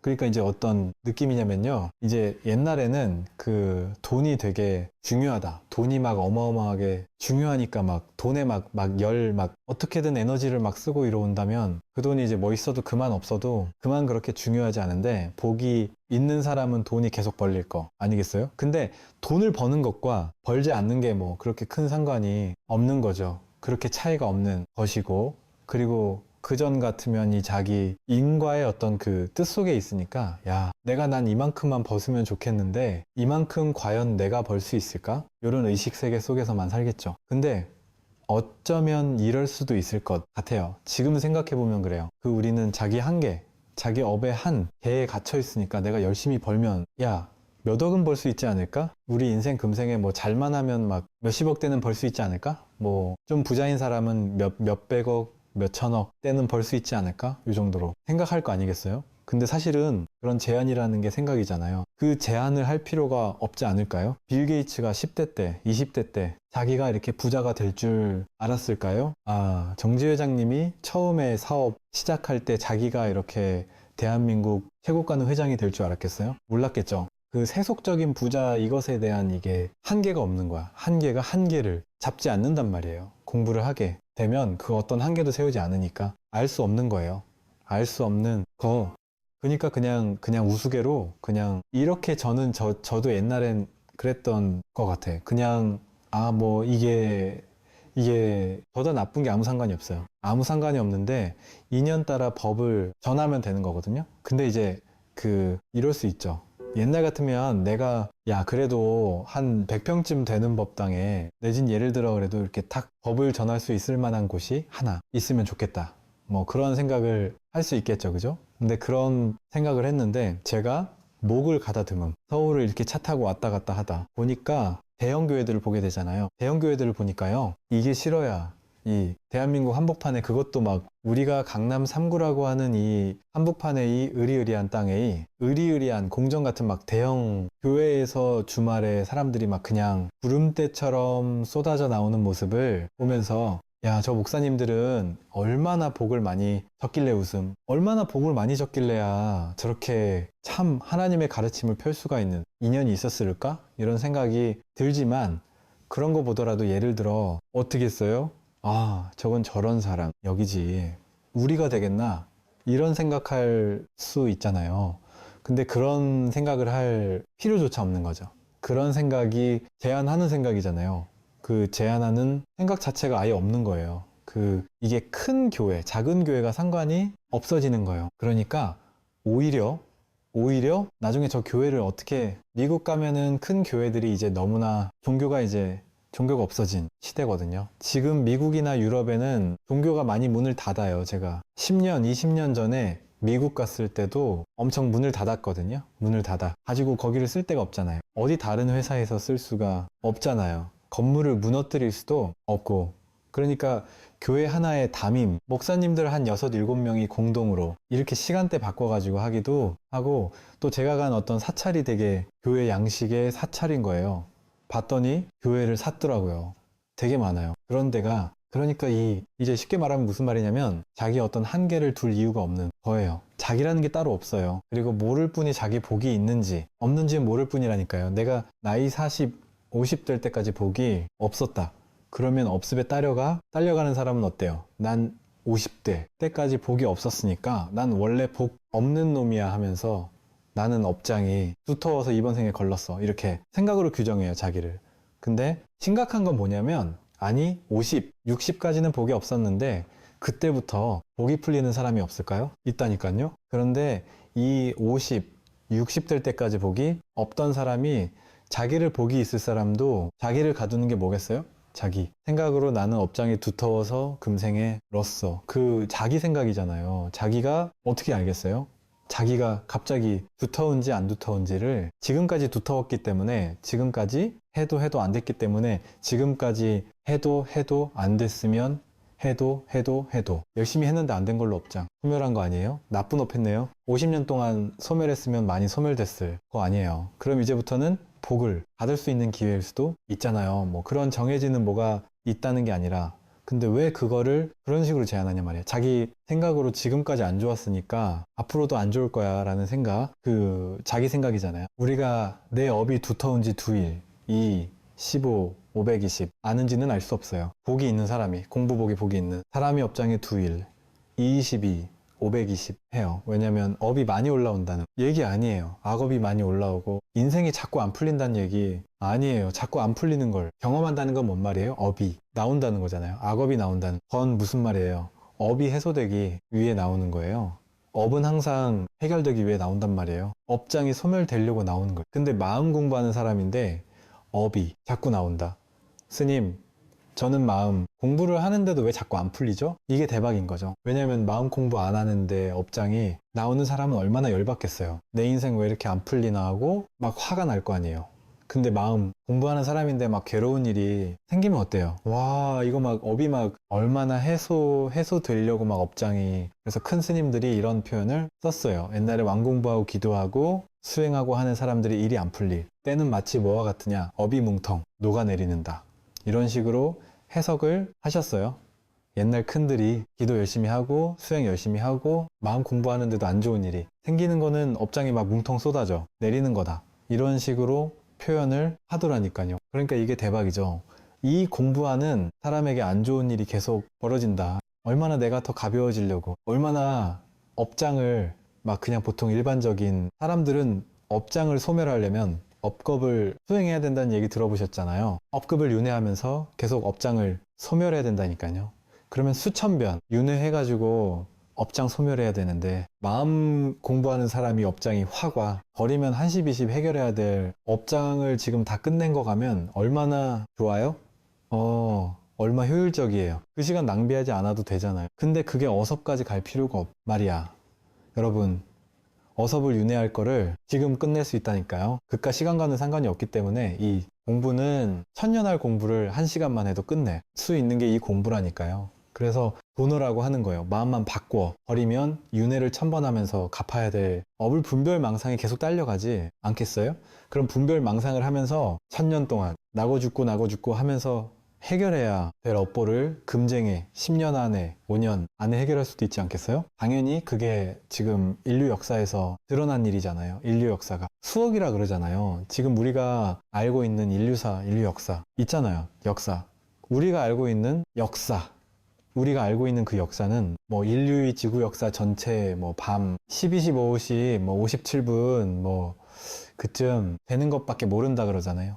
그 앞에 우리가 모르는 얼마나 많은 인류의 역사가 있었다는 소리예요. 그 무수히 많은 역사 동안 우리는 분별, 망상을 하면서 윤회하면서 반복하면서 지금까지 왔잖아요. 해결 안 됐잖아요. 왜 안 되니까? 어슬윤하면서 지금까지 인류가 온 거 아니에요. 근데 부처님께서 이 500년 전이면 인류 역사로 보면 한 1초 전이랑 똑같은 거예요. 어찌 보면 마지막 인류 멸망의 1초 전에 부처님이 딱 태어나셔가지고 이 깨달음을 얻으셨단 말이에요. 그리고 깨달음을 전하고 전했단 말이에요. 그러니까 지금은 어떤 시대예요? 그 오랜 세월 동안 갈고 닦고 업장을 받아도 해결이 안 되든 죽어라고 나 죽고 나고 죽고 하면서 업장을 받아도 업장 소멸이 안 되는 시대였단 말이야, 지금까지는. 근데 이 공부는 어떤 공부예요? 수억을 갈 필요가 없이 지금 여기서 단 5년, 10년, 20년 30년만 해도 이번 금생에도 끝낼 수 있는 공부다. 근데 이게 여러분 금생이 언제 와가지고 내가 이 공부 만났네. 그러니까 내가 좀 더 공부해야지 이게 아니고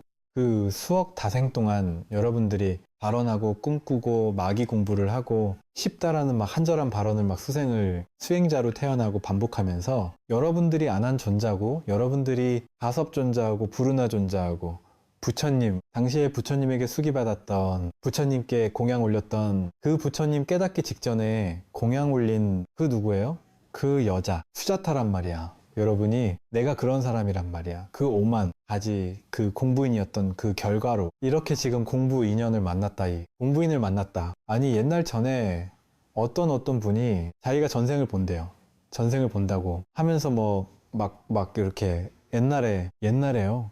막 전세 본다 이러면서 뭐 얘기를 해주는데 목을 가다듬음 저 보고 제가 그때 대학교 다닐 텐데 저보고 막 제 전생을 막 그럴싸하게 얘기해주는 거예요. 막 엄청 막 기가 막힌 훌륭한 사람인 것처럼 막 전생 얘기를 해주고 막 부처님을 옆에서 시봉했던 사람이고 하면서 엄청나게 거룩하게 얘기해 주더라고요. 그래서 제가 어깨가 막 힘 딱 들어가가지고 우와 그럼 그렇지 내가 이런 사람이었구나. 근데 나중에 알고 봤더니 그 사람이 저 사람 만나가지고 그때 이제 우리 다 공부하는 사람들이 많았으니까 이분한테도 그 비슷한 얘기를 해줬고 뭐 그런 얘기를 여기저기서 여러 명한테 했더라고요. 그래서 좀 기분 나쁘더라고요. 근데 가만히 보니까 그 말이 무슨 말이겠어요? 부처님 당시에 누구였다? 예를 들어 뭐 그런 식의 말이 그걸 고지고 물으라는 게 아니라 우리가 바로 부처 제자라니까요. 우리가 바로 석가모니 부처님이라니까요. 내가 나 빼고 그게 어떻게 있을 수가 있어요?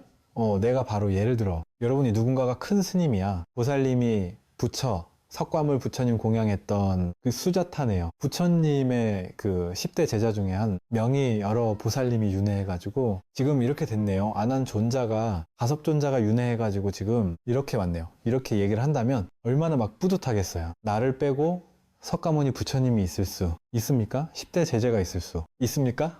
가서 안암문수다리 관음 이게 어떻게 있을 수가 있어요? 그게 다 나라는 얘기잖아요. 그게 다 자기란 얘기 아니에요. 하나뿐인데 분리법인데 나 하나뿐이잖아요.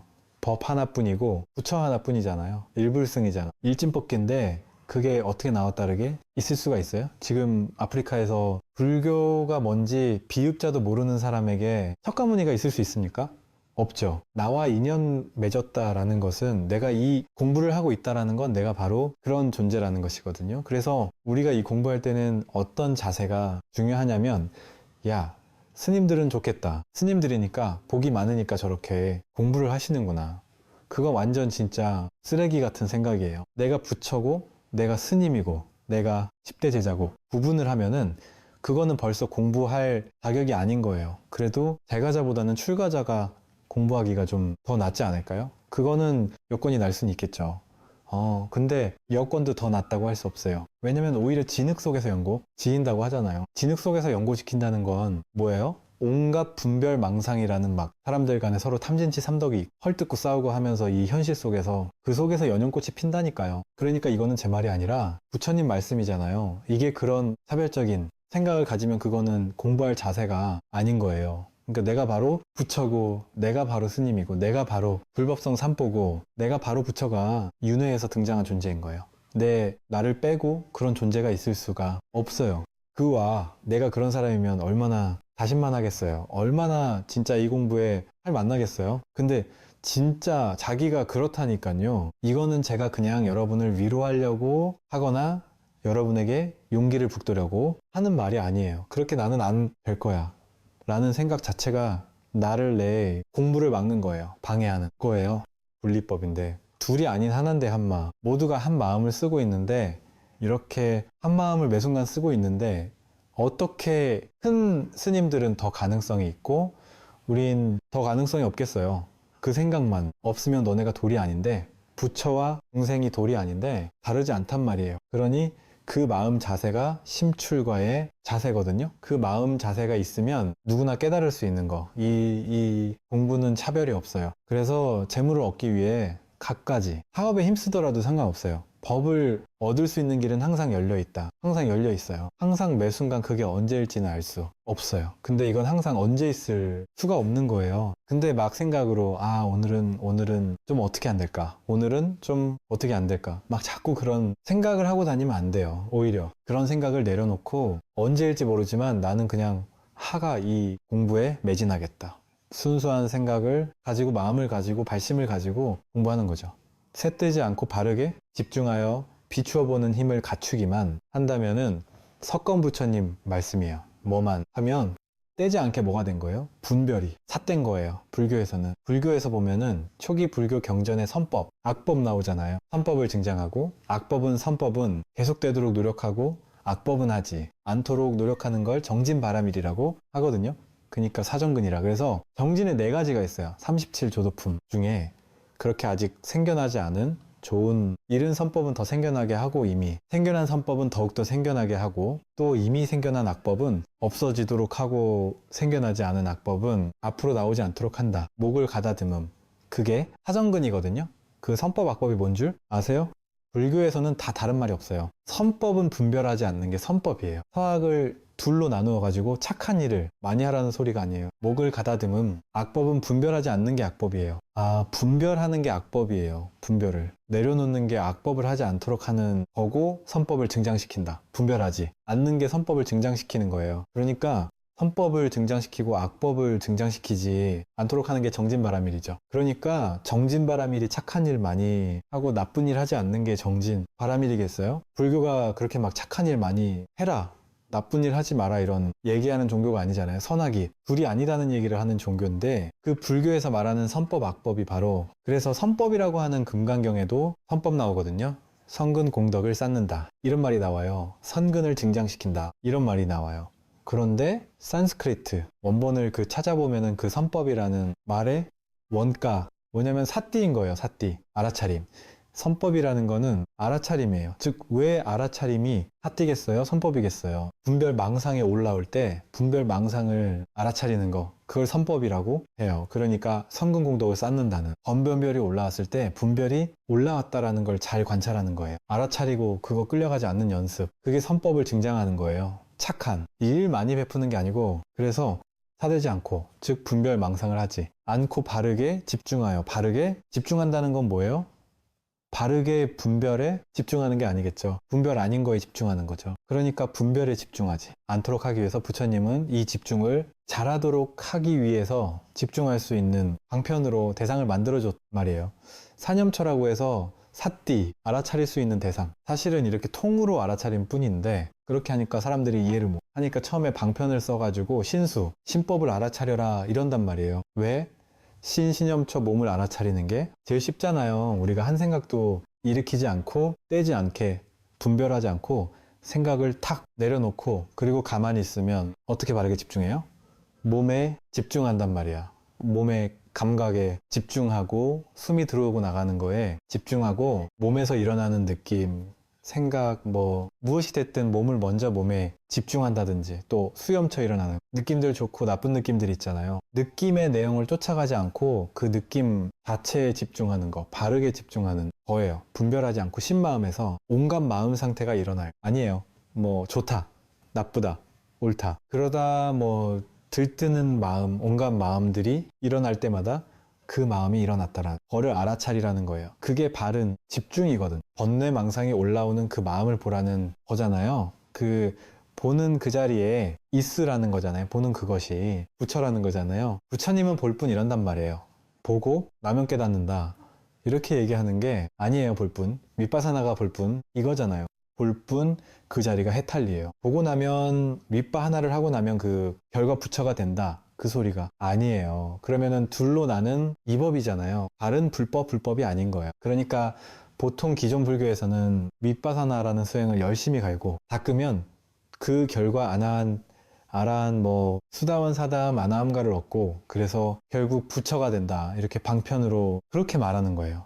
근데 사실 그런 게 아니에요. 바른 알아차림 그것뿐이에요. 그리고 바른 알아차림에 그 자리에 있는 게 그게 공부예요. 그 자리에 있으면은 끌려가지 않으니까, 분별에 끌려가지 않으니까 거기가 고유한 자리 아니에요. 그게 진짜 한매 아니에요. 분별에 왔다 갔다 하지 흔들리지 않는 자리잖아요. 이 마음 자리는 왔다 갔다 하지 않잖아요. 생각이 왔다 갔다 하지 않고 느낌이 왔다 갔다 하지 않고 느낌은 어떤 느낌도 왔다 가지만 이건 늘 여기서 목격하고 있고 생각은 온갖 생각이 왔다 갔다 해도 그 생각을 이 자리에서 늘 알아차리고 있는 이 마음은 왔다 갔다 하지 않잖아요. 이거지 이것뿐이지 여기 이걸 말고 따로 열반 해탈을 따로 내세울 수 없단 말이에요. 근데 이것도 있다거나 없다라고 말할 수가 없잖아. 없다고 하려니 분명히 이렇게 알아차리고 있고 알아차는 이놈이 어디 있나 찾아보려니까 어디 있는지 찾아볼 수가 없단 말이에요. 그러니까 우리 있다커냐 없다커냐 하는 말로 분별의 말로 이거를 어떻게 말할 수 없단 말이에요. 그러니까 분별론 이거는 가다할 수 없는 것이죠. 그래서 바르게 집중하여 신수지법 뭐가 됐든 거기 집중해서 비추는 힘을 갖추기만 한다면 비추는 힘 이게 공부라니까요. 다 얘기했잖아요. 석가운세 부처님께서 이거 얘기 다 한 거예요. 여기서 비추기만 한다면 번잡한 세속에서도 삼매를 얻을 수 있다. 무슨 삼매? 왔다 갔다 하는 삼매가 아닌 거예요. 외도의 삼매가 아니에요. 외도의 삼매는 선정할 때는 삼매 들었다가 선정해서 나오면 삼매가 깨지는 게 외도의 삼매거든요. 수다원 뭐 이게 각 삼매들 욕계 삼매, 세계 뭐 세계 사선 무색의 사선에서 여러 가지 선에 단계가 있단 말이에요. 그런 삼매는 생겨났다 사라지는 삼매예요. 가짜 삼매예요. 부처님이 말씀하는 삼매는 그런 삼매가 아닌 거예요. 그 여기서 말하는 삼매는 그게 아닌 거예요. 번잡한 새 속에서도 삼매를 얻을 수 있다. 윗집에서 꿈거리는 그 속에서도 누가 욕을 하든 비난을 하든 칭찬을 하든 다르지 않잖아요. 이 자리에 있으면 다르지 않잖아요. 그게 선매예요. 칭찬과 비난이 다르지 않잖아요. 이 자리는 그게 선매 삼매죠. 부자와 가난이 다르지 않잖아요. 그게 선매. 모양 쫓아가면 다르지만 이 자리에 서선 다르지 않잖아요. 그게 삼매. 아니에요. 늘 한결같은 게 삼매. 늘 고유한 게 삼매잖아요. 경계 따라 움직이지 않는 일이 일비하지 않는 게 삼매잖아요. 그러니까 이 마음 자리를 깨닫는 게 이 비추어 보는 힘을 갖추기만 한다면 그게 삼매죠. 세속에 살면서도 집착을 놓아버릴 수 있는 지혜로운 사람이라야 하루의 열반의 고함을 증득할 수 있다. 세속에 살면서도 이 집착을 저절로 놓아 버리게 되죠. 이 자리 있으니까 두 번째 자리 떨어져서 집착의 대상물에 쫓아다니지 않으니까 그 사람이 지혜로운 사람이에요. 그렇게 되면 하루의 열반의 고을 정득할 수 있다. 이렇게 표현을 했단 말이에요. 사실은 그렇게 하게 되면은 당장 여기서 열반의 고요함이 늘 열반의 고요함이다. 늘 증득인 거예요. 그 다음 장은 이렇게 돼 있어요. 이 몸은 공적하여 나도 없고 내 것도 없음에 진실한 것도 없고 목을 가다듬음 화엄경에서 한 말이죠. 이 몸은 공격해요. 여러분이 보세요. 이 몸은 공격하지 않나? 여러분 몸은 공격하잖아요. 몸에 어느 거를 나라고 하겠어요? 몸에 어떤 세포를 나라고 하겠어요? 나라고 할 수 있는 30년, 50년 전에 전과 지금 다른 건 다 바뀌어도요. 세포 하나만은 지금까지 유지되고 있어 하는 세포가 있을까요? 몸에서 뭐 뇌에 있는 세포 중에 하나는 계속될까요? 어떤 중앙 통제 장치 절대 변하지 않는 어떤 하나의 세포 같은 게 딱 정해져 있어서 그거는 절대 안 바뀌는 게 있을까요? 그 힌두교에서 말하듯이 그거는 끝끝내 변하지 않고 유지되고 있다가 나중에 다음 생에 가도 그게 가서 윤회하는 그런 알갱이 같은 거 하나가 있을까요? 그 알갱을 찾을 수 없단 말이야. 그게 부처님 말씀의 핵심이에요. 불천 옮겨가는 게 없다. 10대 때 나와. 지금의 나에게서 옮겨오는 건 하나도 없다니까요. 옮겨온 게 하나도 없어요. 업보는 있을 때 장는 없어요. 업을. 10대 때 업을 진 걸 지금 과부를 받을 수 있어요. 그 업보는 있어요. 근데 업을 짓는 자도 없고 업을 받는 자도 없어요. 그 자라고 하는 고정된 고유한 어떤 존재가 나중에 그 값을 받을 거야. 이러잖아요. 근데 그런 자아가 없다니까요. 인연이 오고 갈 뿐이에요. 그냥. 그러니 내가 짓는 걸 자업자, 내가 짓는 걸 내가 받는다라고 말해도 되죠. 방편으로는. 근데 방편을 쓰지 않으면 내가 짓고 내가 받는다는 말이 맞지 않아요. 눈앞일 뿐이지. 순간순간일 뿐이지. 이것뿐이지. 그냥 내가 짓고 내가 받는데 이렇게 말할 수 없다니까요. 자업자득이라는 말 자체의 그 방편인 이유는 그 말 자체에 뭐가 들어있어요? 자업자득. 내가 과거에 업을 짓고 내가 업을 받는다 그 말이잖아요. 저합자득이라는 말 자체가 부처님이 말씀하신 있으나 작은 없다라는 말과 안 맞잖아요. 그러니까 이렇게 말했다니까. 부처님은 사람들 이해하기 쉽게 방편을 쓸 때는 업을 지으면 그 업을 받는다. 착한 일을 하면 착하게 태어나고 나쁜 짓을 하면 나쁘게 태어나고 심지어 좋은 일 많이 하고 살면 나중에 천상에 태어나고 나쁜 일 하면은 지옥에 태어납니다.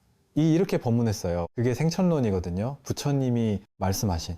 근데 그 생천론은 모두에게 한 법문이 아니에요. 실론, 개론, 생천론이라고 해서 이제 막 불교 초보 단계인 사람들에게만 실론, 개론, 생천론을 말하신 거예요. 부처님이. 그래서 공부 많이 한 사람에게는 이거 얘기 안 했어요. 그리고 또 싹 쓸어 버린단 말이야. 오히려. 그리고 출리의 공덕을 얘기한다니까요. 그러니까 부처님 경전을 보면요. 부처님 당신이 이렇게 얘기해놓고 당신이 그거 아니다라고 얘기하는 게 얼마나 많은데요. 그럼 우리 논리 좋아하는 사람은 부처님이랬다 저랬다는 사람 같을 거예요. 왜 그러냐면 불교 방편의 기본이 자기가 세웠다가 자기가 깨트리는 게 기본이에요. 이게 옳다 이렇게 세웠다가 그걸 스스로 깨트려야 돼. 그게 진짜 바른 스승이에요. 그걸 이파자재라고 불러요. 세울, 설립자. 세우는 것도 자제하게 하고 깨트릴 파자, 세웠다 깨트렸다를 자제하게 하는 게 스승의 요건이란 말이에요. 그 자기가 한 말에 자기가 깨트리는 거예요. 그러니까 이걸 모르는 사람, 논리적인 사람들은 처음 불교 본문을 들어보면 아이스님 좀 이상해. 상태가 안 좋아. 전에 이렇게 했다. 오늘은 또 아니래. 언제는 또 뭐 윤회가 어쩌고 하다가 어느 날 또 윤회가 없대. 자기도지가 뭔 얘기를 하는지 모르나 봐. 이런다니까요. 전날 이렇게 얘기했다. 다른 나라 저렇게 얘기한다고 하면서 그렇게 막 그러니까 이제 중생들에게 보면은 스님들은 미친놈들 같을 수도 있어요. 논리적이지 않거든요. 말도 안 된다고 느껴질 수 있거든요. 당연한 거예요. 이거는 철저하게 방편일 수밖에 없거든요. 그 사람에게 맞는 법문만 자기가. 그래서 법화경의 비유처럼 똑같이 법문을 하잖아요. 부처님은 똑같이 법문을 하는데 사람에 따라서 숲에 가면 풀도 있고 뿌리를 요만 1cm 내린 풀도 있을 것이고 10cm 내린 풀도 있을 것이고 작은 풀도 있을 것이고 중간 풀도 있을 것이고 큰 나무도 있잖아요. 또 큰 나무들 중에도 산 꼭대기에 있는 큰 나무는 위로 10인가 올라가면 밑으로 한 5배, 7배, 뭐 긴 엄막 10배까지도 뿌리를 내린다. 그래요. 다른 거예요. 이렇게 이것처럼 자기 뿌리가 어떠냐, 상황, 인연이 어떠냐에 따라서 하늘에서 비는 똑같이 내리고 있는데 뿌리가 깊이 내린 존재는 어떻겠어요? 그 밑에서 모든 물을 엄청나게 막 담아두고 수확하는 거예요. 근데 뿌리가 얕은 풀들은 그만큼만 먹었다가 그만큼만 소화하고 끝인 거예요. 비가 아무리 많이 와도 그 비를 다 맞을 수 없단 말이죠. 그런 수목의 비유를 들었어요. 법화경에. 그것처럼 우리가 마음 공부가 얕은 사람은 아무리 법비가 끊임없이 쏟아져도 내가 들을 수 있는 만큼밖에 못 들어요. 그러니까 어떤 분은 이제 스님 법문 6개월 들었어요. 이러고 오시면서 저한테 질문하는 게 보니까 6개월 안 들은 것 같은 거예요. 그거 저 무슨 얘기를 하던가요? 그랬더니 질문 내용을 보니까 벌써 이분이 요만큼밖에 안 되는 풀이어서 벽비를 받으면서도 당신이 받고 싶은 듣고 싶은 것만 들은 게 혼한 거예요. 그러니까 질문 내용 딱 들어보면 이분에게는 요만큼만 소화가 됐구나.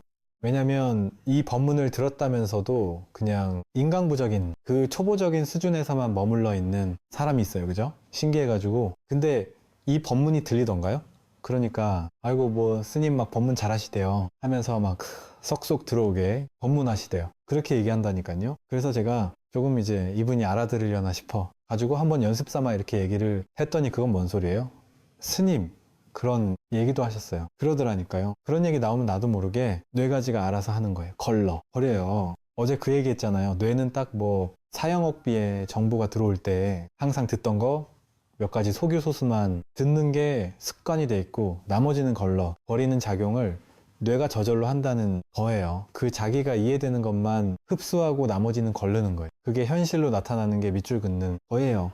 나에게 딱 공명하는 내용만 이렇게 된단 말이죠. 콧방귀. 그래서 이렇게 이 몸은 공격하죠. 몸도, 마음도 공격하죠. 느낌도 공격하죠. 생각도 공격하죠. 의지, 의식 다 공격하죠. 분별, 공격하죠. 그렇다라. 뭔가 실체가 없잖아요. 몸 계속해서 변해. 가잖아요. 공격해서 내 몸이라고 할 만한 실체를 잡을 수가 없잖아요. 알갱이를 잡을 수가 없잖아요. 끊임없이 옮겨가는 재행무상만이. 무상하게 변해가는 재행무상 속에 무아라는 고정된 자아가 없으니까 제법 무아라고 하는 거 아니에요. 무상하고 무아인데 거기 내가 없는데 누가 괴로워할 거예요? 괴로워할 뭐가 괴로워할 거예요? 그래서 이 몸은 공격해서 나도 없고 내 것도 없어요. 진실한 게 없습니다. 진실한 게 아무것도 없어요. 이걸 진실하다고 하는 거예요. 진실하다라고 내세울 만한 게 하나도 없는 게 이게 진짜 진실한 거예요. 진실한 게 따로 있으면 진실한 게 있고 진실하지 않은 게 돌로 아니잖아요. 그건 입법이잖아요. 이건 법이 아니에요. 참된 분리법은 진실이 따로 없어요. 그러니까 일체 삼란만상의 전부가 진실하면 완전히 통으로 다 진실한 거예요. 그게 불법이에요. 우리 생각에는 중분, 분별하는 중생들 생각에는 부처님만 거룩했으면 좋겠고 또 나처럼 불교 공부 많이 하는 사람만 거룩했으면 좋겠고 불교를 안 믿거나 성격 나쁘거나 죄를 지은 사람은 좀 나보다 열등했으면 좋겠어요. 근데 그렇지가 않아요. 애석하게도 착한 사람에겐 죄송하지만 이 공만이 한 사람에겐 죄송하지만 많이 하고 많이 안 하고 상관없이 대평등이란 말이야. 대평등. 그 말을 그 나쁜 범죄를 저지른 놈들도 천상 같다 이런 식의 표현을 쓰는 거예요. 옛날에 막 그 수없이 많은 나쁜 놈들도 다 천상에 갔다 이런 식의 말을 쓴다니까요. 천상 같죠. 왜? 천상을 벗어날 수 없으니까 이 법을 벗어날 수 없으니까 법은 감옥과 같다는 표현을 쓰거든요. 이 부처는 감옥과 같아서 벗어날 수가 없어요. 그 누구도 단 한 명도 예외 없이 이런 말을 듣기 싫겠지만 그런 말이 있다니까요. 누가요? 저저나치 히틀러도 부처다. 천상 같다. 푸틴도 부처고 천상한다. 그 말이 뭘 의미하느냐면 걔네가 나쁜 짓는데 천상 가면 안 되잖아요. 그 현상 세계에서 그놈들은 인간을 받을 거니까 그거 걱정 안 해도 돼요. 근데 근원의 번질은 붙일 수밖에 없다는 거예요. 번질은 둘이 아니에요. 본질은. 그러니까 이거는 이해되지 않는 내용이니까 이런 말은 좀 위험한 말이죠. 사실은 그 일반 대중에게 법문하기는 좀 위험한 말이죠. 그러니까 실제 지금도 댓글 글에 쓰는 사람들이 있다니까요. 이런 말을 하면 그러면 뭐 나쁜 짓 하고 막 사면 되겠네. 도둑질하고 막 스타치고 하면 되겠네요. 이렇게 생각하는 사람들이 있다니까요. 그래서 이 법문은 아무나 들으면 안 되는 거예요. 그러니까 이게 소화가 안 되는 사람은 그냥 안 듣는 게 나아요. 그래서 여러분도 포교할 때 막 추가하고 들으라고 할 필요가 없어요. 한번 들어봐. 근데 안 들으면 오케이. 되면 그때 됐겠지 하고 내둬야 되는 거예요. 그냥이 몸은 거품과 같아서 오래가지 않고 환술과 같아서 망상으로 생기며 꿈과 같아서 망견으로 생기고 그림자와 같아서 어변으로 생긴다. 부모에게 받은 이 몸은 마치 시방의 허공을 입으로 불면 미진의 티끌이 있는 듯 없는 듯함과 같으며 맑은 큰 바다에 한낱 거품이 흘러가면서 생겼다가 사라졌다는 것 같다. 그 이 몸은 거품 같아서 오래가지 않죠. 고품과 같아요. 고품이 그러니까 인연 따라 생겨났다가 금방 사라지듯이 이 몸도 인연 따라 생겨났다. 금방 사라지잖아요. 아마 100년이 그렇게 긴 거겠어요?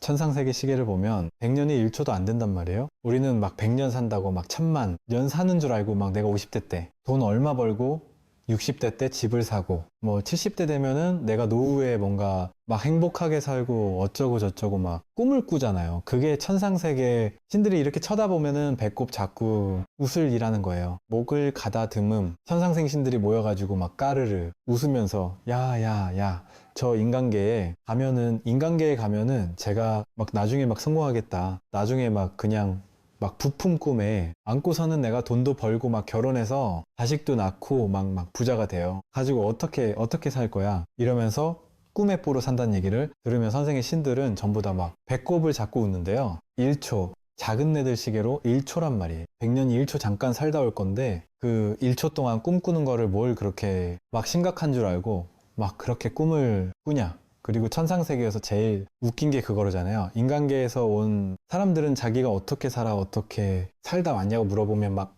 울면서 심각한 줄 알고 내가 어린 자식을 놔두고 혼자 와가지고 어떡하지? 이러면서 막 온대요. 그러면 그때 옆에서 천상자신들이 까르르르 웃는데요.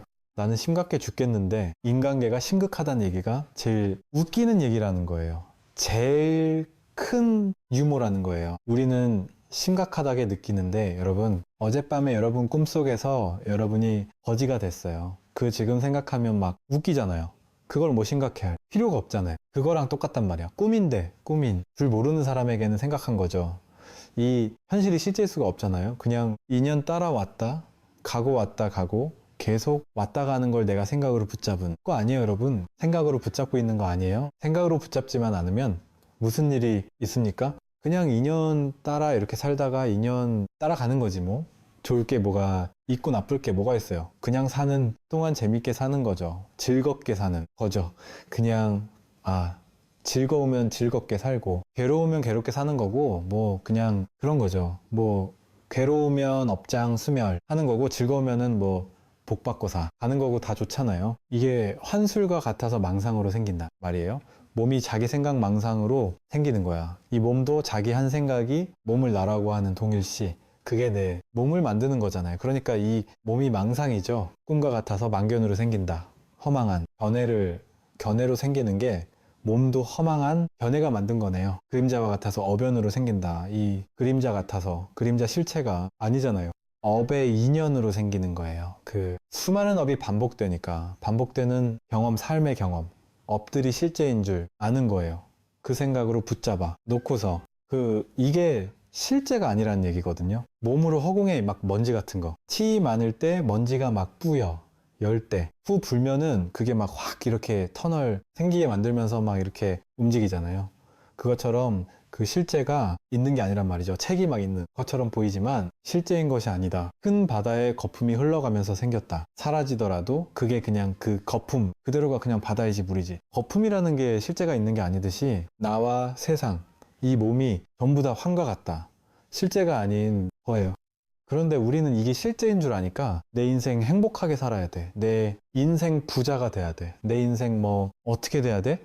하고 막 길을 쓰고 사는데 사실을 깨닫는다면 삶이 얼마나 가볍겠어요? 오늘 여기까지 말씀드리겠습니다. 선물하십시오. 음악